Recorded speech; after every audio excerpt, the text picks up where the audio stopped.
If you mess up, God will forgive you. But, hey y'all, it's Chimdi. This is what I have learned.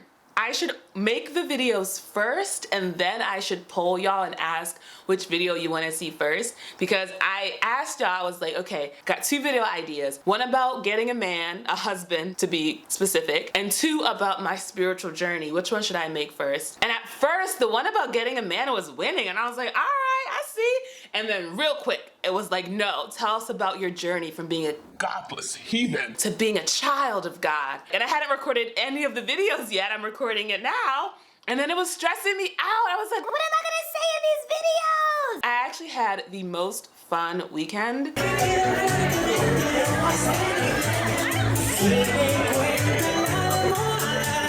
I think the conversations I had over the weekend really gave me some insight into what I wanted to talk about, because I went to a friend of a friend's birthday party, which was also a samba dance class kind of thing. I actually spent a bunch of the time like in the basement of the house just talking to other people of faith, and we just talked about God and spirituality and all this stuff. And then I spent the rest of the time like just dancing and stuff. The party that I went to featured people from the Baha'i faith. I know a little bit more about it thanks to these conversations, but I don't know a lot about it. To me, essentially, it's about unity and oneness and kind of like that mystical approach where there's wisdom and truth in across all the different religions. And what I loved is like people of that faith are excited to talk about their faith and talk about God. I literally remember there was this time I was in New York, a Jehovah's Witness came up to me and she was like, have you heard the good news? And I was like, about Jesus? Because the answer is yes. And then she was like, do you want to talk about it? And I was like, yeah. And I kind of thought that she like genuinely wanted to have a conversation about God and like explore it and natures of consciousness and all these different things. That was not her intent, which was genuinely disappointing. I was like, you don't want to just like really explore these things? She was like, no, baby, got a script, all right? And we're gonna walk through it. So to now be at this party where I got to just spend so much of it talking about God, and truly y'all, there's nothing I love more than to talk about God. Like if you're a friend of mine in real life, you know we are talking about God in every conversation.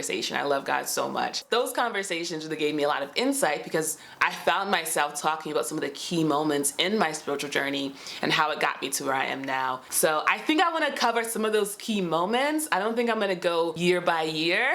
I'm also reading this book called The Eye of the Eye by David Hawkins. It's really, I think the first line of the book is something along the lines of like, listen, this isn't gonna be a light read. Like, that's how he starts. It's like, to be clear, we are getting into it. And I think this is like either my 3rd or 4th David Hawkins book.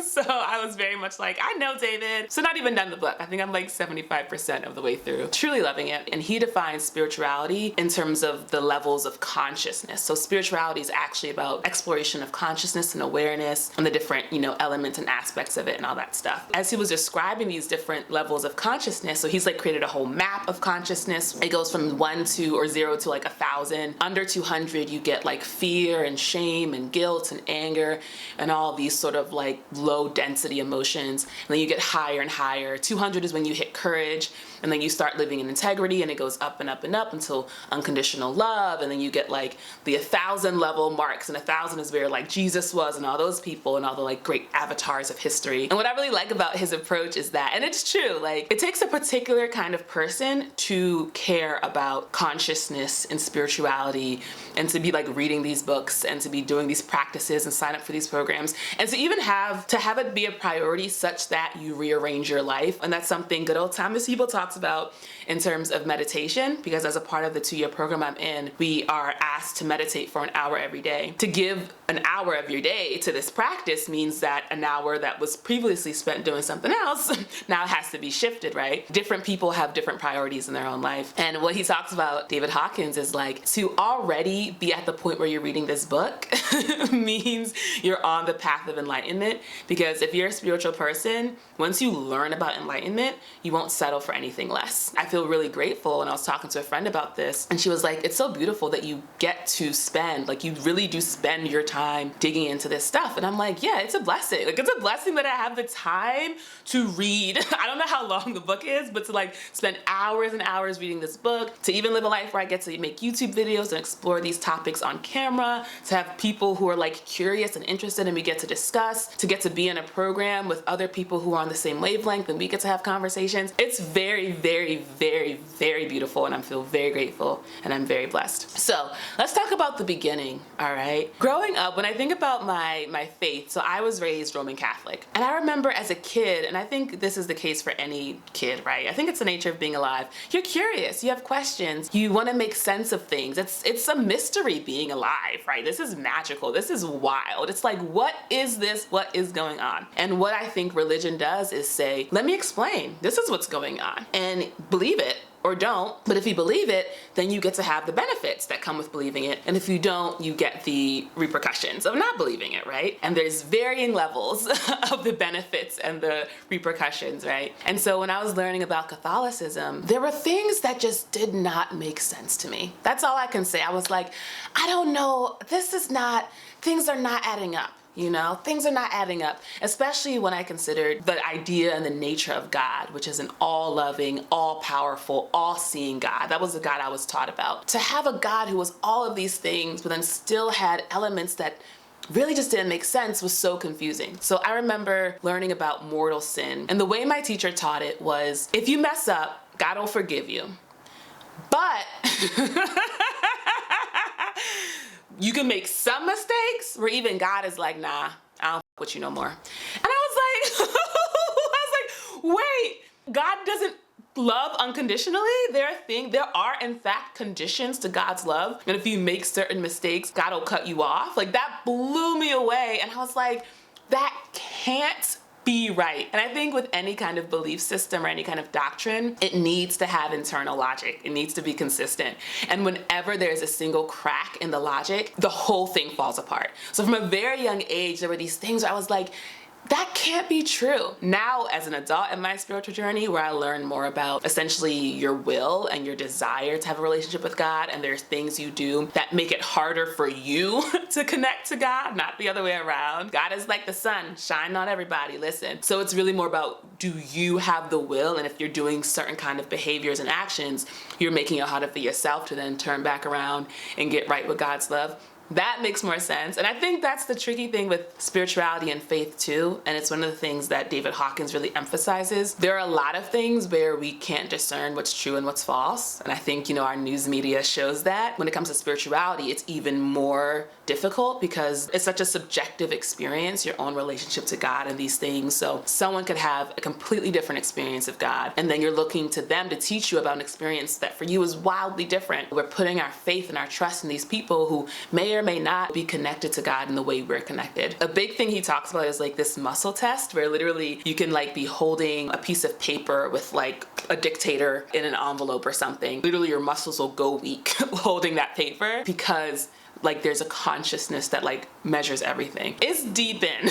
It really isn't light reading. I love it, highly recommend. So as a kid who was curious and who felt the truth of the love and the protection, but knew certain things didn't quite make sense, I was always a little bit skeptical. And then I remember learning about, I don't know any of these terminologies, y'all, but there's like a group of people in the church who make decisions about church doctrine. And I remember watching the news, and it was like, for a while, babies who like weren't born, who like were stillbirths, all those kinds of things, the church was teaching that those babies, the souls, went into limbo.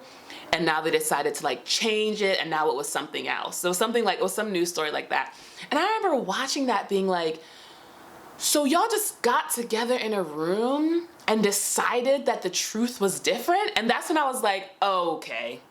This does not make any sense. This does not make any sense. And then of course later with the stuff with the Catholic Church involving all those crimes, that's when I was like, wait a minute. So I'm out here giving y'all money every week, and it's going to pay for lawyers to defend the criminals who are running around hurting people. So that was kind of the break for me. That's when I was like, whoosh, this don't make no sense, right? And so I entered this period of just like wandering, the listless wandering. And I think this was also a time where the sort of traumas from childhood were starting to get harder and harder for them to go unaddressed as well. So there was like a general kind of depression. I asked him about the story of Job, which is one of the stories of the Bible that always messed with me. And it was because of this idea that when Job lost his wife and he lost all his kids and all these, all this stuff, at the end of all his trials and tribulations, he gets it all back. And it's as if it's like completely restored. And I remember feeling so upset at the idea that his wife was replaceable, that his kids were replaceable. It's like, well, we got you a new wife. We got you some new kids. And I was like, that's not how it works. It was that same like, this is not true, right? And so I was expressing that to this guy, and he explained, like, all of this is God. All of this is God's love.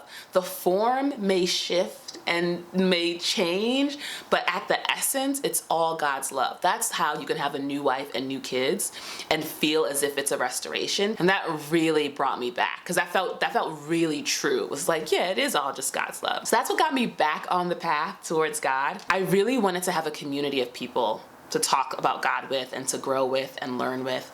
And so I went through this season of looking for Bible study groups. And I'm someone who has the loosest interpretation, the loosest understanding of what's going on in the Bible. There's actually a YouTube channel here that takes every Bible chapter and book and creates these animated summaries of them. So freaking cool. And so actually, after quitting my job and kind of going through it, I sat and I marathoned the entire Bible in animated story form. Highly recommend it. And as I was watching it, I was like, this is in the Bible?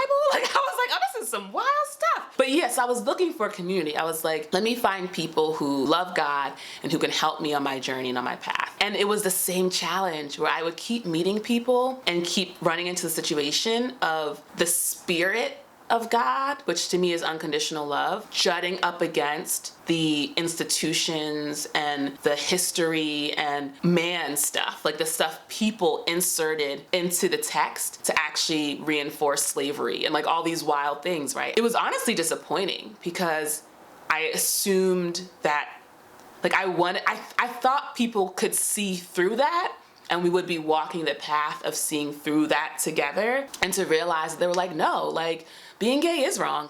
And I was like, really? Still?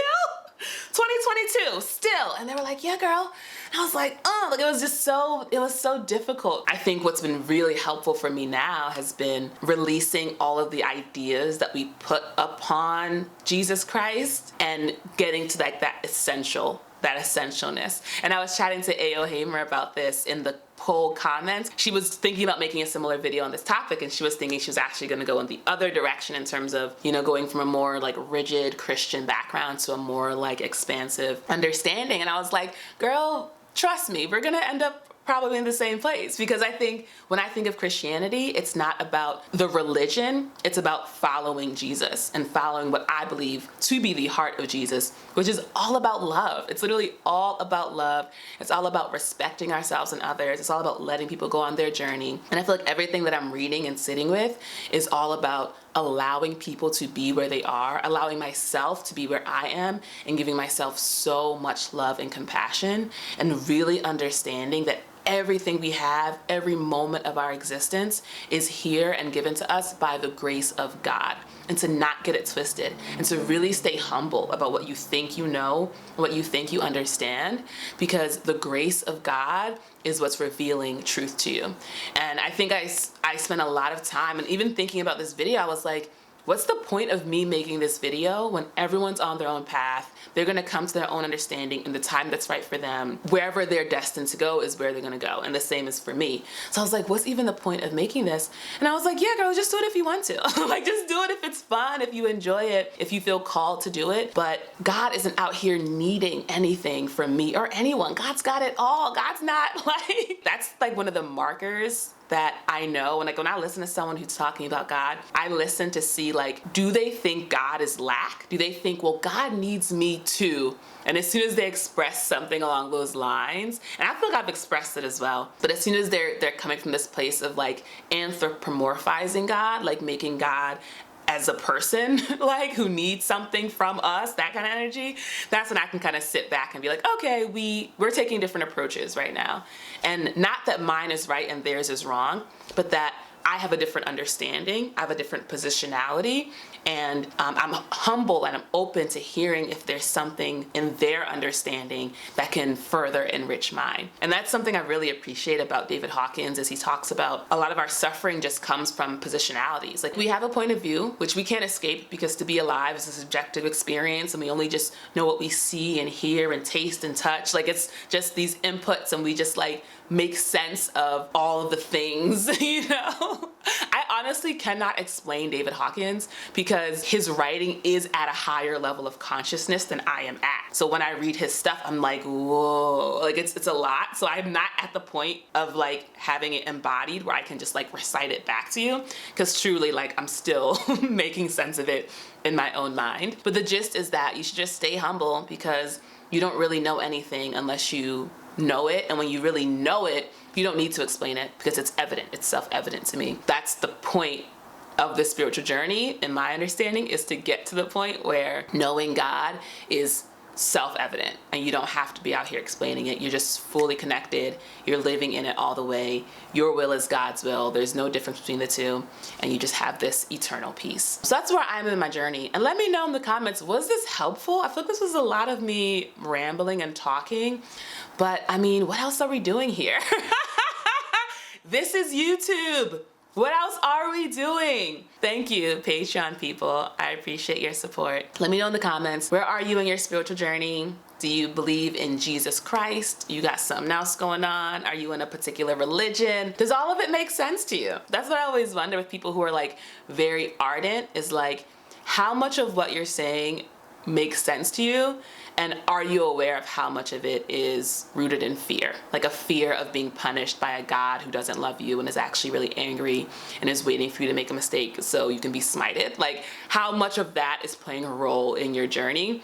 But even in asking a question like that, I'm like, girl, just let them go on their journey. It doesn't matter. Like, they'll figure it out. You're figuring it out. It's fine. It's all fine. I think that's a good way of ending this video. It's all fine. All right. Bye.